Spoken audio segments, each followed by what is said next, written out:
Bapak Ibu Saudara-saudari umat Paroki Arnoldus yang terkasih, pada kesempatan ini saya akan memperkenalkan kepada Bapak Ibu, orang muda dan anak-anak sekalian tentang profil Santo Arnoldus Jansen, pelindung paroki kita.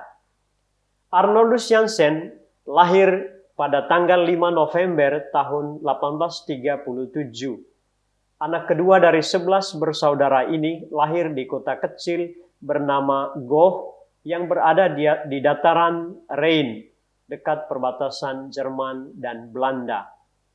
Ia dibesarkan oleh kedua orang tua yang bernama Gerard Jansen dan Anna Katharina Wellesen. Pekerjaan kedua orang tuanya adalah petani, dan suami istri ini adalah suami istri yang saleh. Dan kepada anak-anaknya, mereka menanamkan semangat doa dan pengabdian bagi gereja. Tidak heran dari keluarga ini lahir para misionaris. Ada yang jadi bruder dan ada yang jadi imam.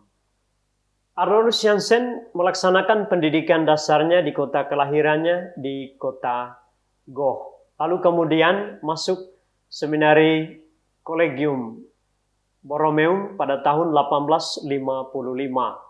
Ia belajar dengan tekun, kemudian lulus dengan sempurna. Lalu kemudian melanjutkan pendidikan tingginya di kota Bonn dan meraih gelar sarjana, serta memperoleh wewenang mengajar dari Fakultas Ilmu Pasti dan Ilmu Alam. Kendati pun sukses dalam perkuliahan, Arnoldus Jansen tidak melupakan cita-cita dan panggilannya untuk menjadi seorang imam. Maka kemudian ia melanjutkan studi teologinya di kota Münster. Lalu kemudian ditabiskan pada tanggal 15 Agustus tahun 1861.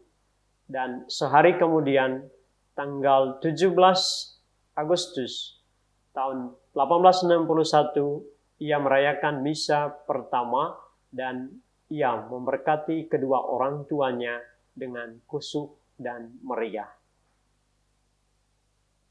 Tugas pertama Santo Arnoldus Jansen sebagai romo yakni di Keuskupan Münster. Oleh uskup ia diberi tugas untuk mengajar ilmu pengetahuan alam dan matematika di sebuah sekolah menengah Katolik di kota Bocholt. Lalu karena kesalehannya, pada tahun 1867, ia diangkat menjadi Direktur Kerasulan Doa untuk Jerman dan Austria. Melalui kerasulan doa ini, Arnoldus Jansen membuka dirinya untuk orang-orang non-Kristen. Sedikit demi sedikit, ia lebih sadar akan kebutuhan rohani orang-orang di luar keuskupannya sendiri, mengembangkan keprihatinan yang mendalam bagi misi gereja di seluruh dunia. Dia kemudian memutuskan untuk mempersembahkan seluruh hidupnya untuk membangkitkan kembali kehidupan rohani dan semangat misi di dalam gereja Katolik Jerman. Dengan semangat ini, pada tahun 1873, Arnoldus Jansen mengundurkan diri dari tugasnya sebagai pengajar dan kemudian menerbitkan sebuah majalah yang bernama Utusan Hati Kudus. Majalah bulan ini segera menjadi populer di tengah umat, dan materi utama dari majalah ini adalah tentang kegiatan misionaris dan berusaha membangkitkan semangat umat Katolik Jerman untuk berbuat lebih banyak dalam membantu karya misi. Dengan dukungan dari beberapa uskup, Arnold mendirikan sebuah kongregasi misi dan rumah misinya yang pertama pada tanggal 8 September 1875 di Steyl, Belanda. Usia Arnoldus Jansen pada waktu itu masih sangat muda, yakni 37 tahun. Kongregasi itu diberi nama Societas Verbi Divini atau disingkat SVD, dan dalam bahasa Indonesia kita kenal Serikat Sabda Allah. Pada tahun 1878, kongregasi ini kemudian mendapat persetujuan dari Paus Leo XIII dan 1 tahun setelah direstui, Arnoldus Jansen mengirim 2 misionarisnya yang pertama ke tanah Cina, yakni Joseph Freina de Metz SVD dan Johannes Baptist von Anser SVD. Setelah itu, setiap tahunnya Arnoldus Jansen terus mengirim para misionaris ke seluruh penjuru dunia. Atas saran Uskup Kamboni, pada tanggal 8 Desember tahun 1889, Arnoldus Jansen mendirikan sebuah kongregasi suster-suster misi yang diberi nama Kongregasi Suster Misi Abdi Roh Kudus, Congregatio Servarum Spiritus Sancti atau SSPS. Orang pertama yang menjadi suster dari kongregasi ini adalah Beata Maria Helena Stollenberg, yang sejak usia muda sudah bergabung dengan Arnoldus Jansen dalam kerasulan doa. Arnoldus Jansen yang tekun berdoa merasa perlu mendirikan satu kongregasi pendoa.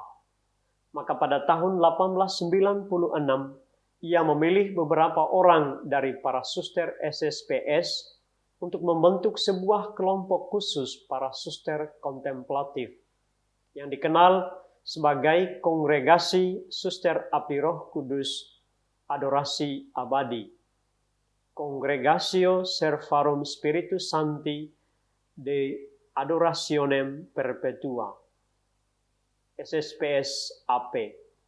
Tugas mereka adalah beradorasi dengan tak terputus di hadapan Sakramen Maha Kudus untuk berdoa bagi para misionaris SVD dan SSPS serta karya mereka di seluruh penjuru dunia. Kemudian Arnoldus Jansen menderita sakit dan tutup usia di Steyl pada tanggal 15 Januari tahun 1909 dalam usia 77 tahun. Orang kudus ini dimakamkan di taman biara yang pertama ia dirikan, yaitu Biara SVD di Steyl, Belanda. 3 karya besar Tuhan melalui Arnoldus Jansen adalah SVD, SSPS, dan SSPS AP. Dan saat ini kita menghormati Santo Arnoldus Jansen sebagai pendiri SVD, SSPS, dan SSPS AP, serta orang kudus dalam gereja, dan menjadi pelindung paroki kita. Semoga semangat doa, keprihatinan, dan kemauan untuk bermisi juga menjadi semangat dan keprihatinan kita untuk berkarya bagi Tuhan, bagi gereja, dan sesama. Arnoldus Jansen kemudian diberi gelar Orang Kudus atau Santo dalam Gereja Katolik pada tanggal 5 Oktober tahun 2003 oleh Paus Yohanes Paulus II.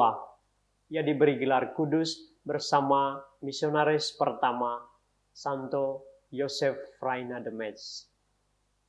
Semoga keprihatinan akan misi di seluruh dunia dan ketekunan serta kesetiaan Arnoldus Jansen dalam doa juga menjadi keprihatinan dan ketekunan kita sebagai umat paroki yang berpelindungkan Santo Arnoldus Jansen. Tuhan memberkati.